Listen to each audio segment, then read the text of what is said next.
Ya, detil-detilnya itu dicatat semua. Itu kan definisi yang sifatnya apa,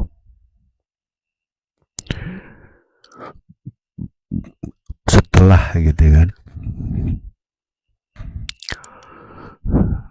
Nah, kalau dilempar pertanyaan kenapa bisa berbeda-beda kayak begitu, ada apa gitu.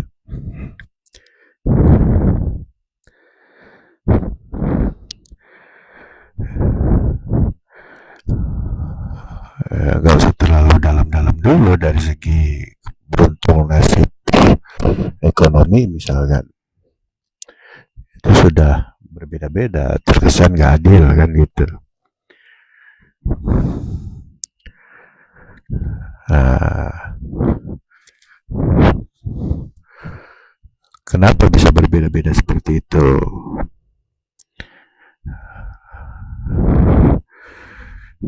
Nah, berarti catatan-catatan si bayi ini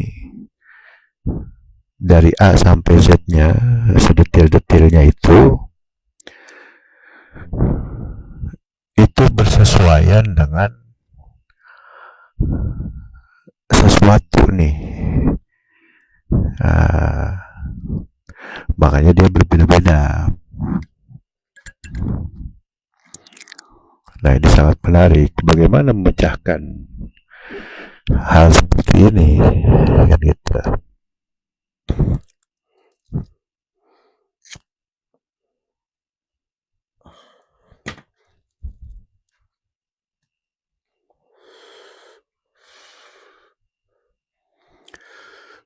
Bisa jadi banyak keterangan di literasi berbagai macam aliran agama ya. Ya paling nggak kita sebut tiga agama besar lah, Hindu, Nasrani atau Kristen, dan Islam ya.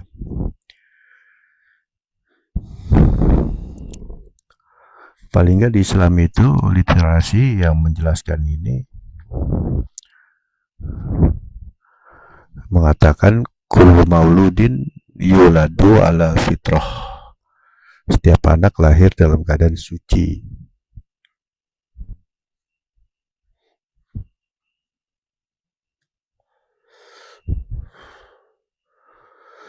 Fa'abawahu,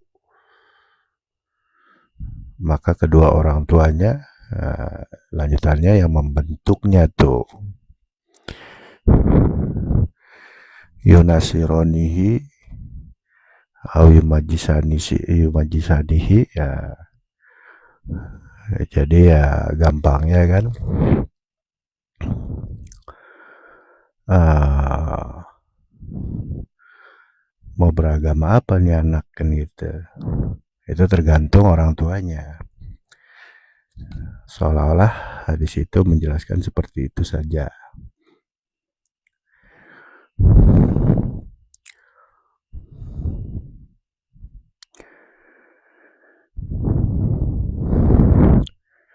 Nah, karakter dari Lauhul Mahfuz itu kan mencatat sedetil-detilnya tuh.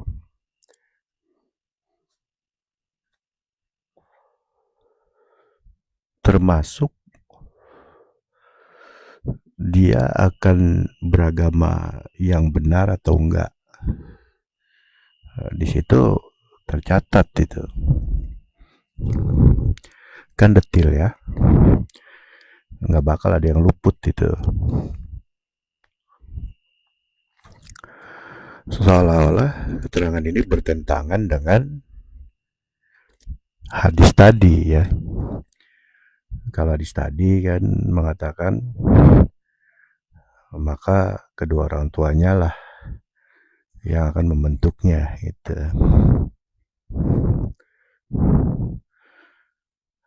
Tapi karakter dari Lauhul Mahfuz itu mengatakan tidak begitu.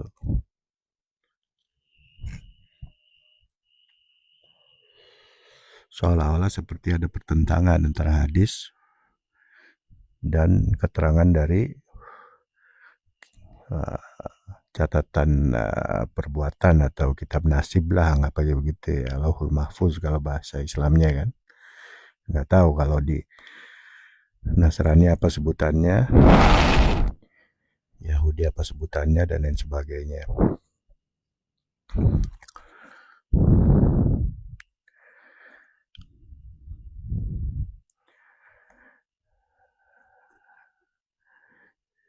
Nah, bagaimana jawabannya? Kan kalau karakter bahasa Arab itu, abun itu fa'abawahu, maka kedua orang tuanya. Kenapa enggak fa walidaihi gitu misalkan. Tapi abawa menggunakan kata abun ya, asal kata abun ya.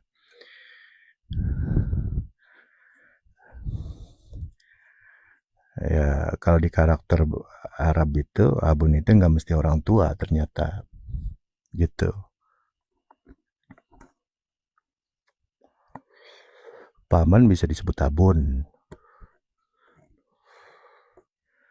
Saya nggak tahu kalau paman perempuan bisa disebut abun atau enggak ya. Ya kalau Arab ini kan, bahasa Arab ini begitu menyebut sesuatu yang ada hubungannya dengan laki, dengan yang laki-laki, gender laki-laki, maka yang gender perempuan udah termasuk di dalamnya. Biasanya begitu. Makanya di situ nyebutnya abawahu. Gitu.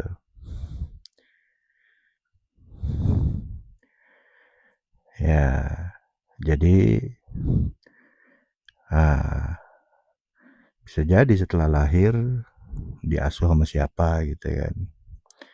Bahkan dari hari pertama kelahiran ada yang begitu kan.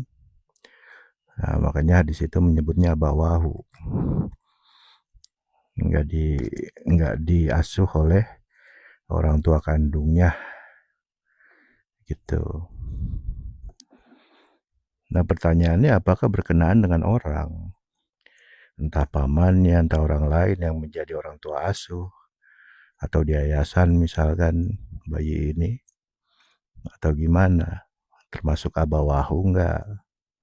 Gitu.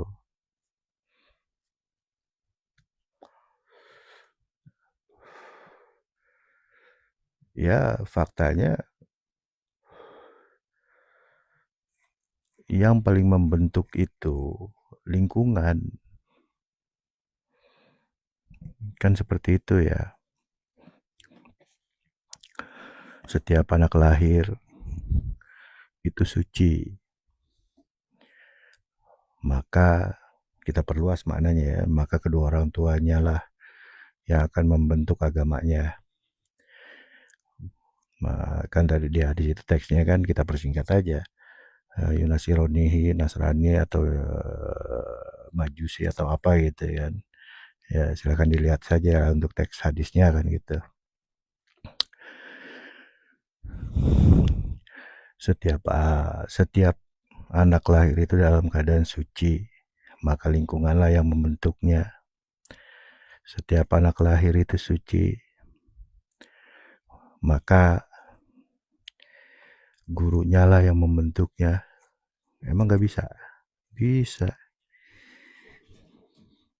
Setiap anak lahir dalam keadaan suci, maka orang tua asuhnya lah yang membentuknya, padahal bukan orang tua kandung. Orang lain yang jadi orang tua asuh. Bisa juga kan?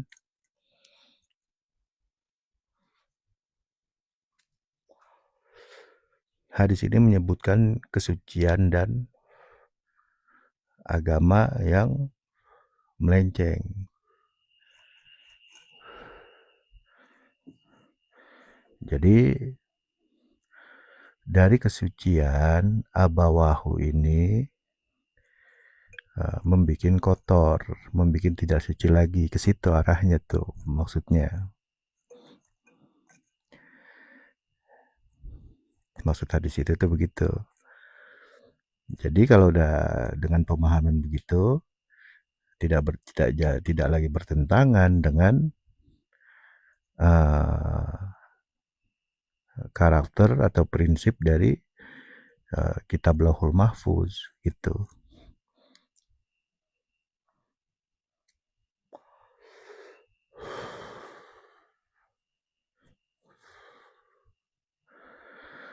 Ya, sekali lagi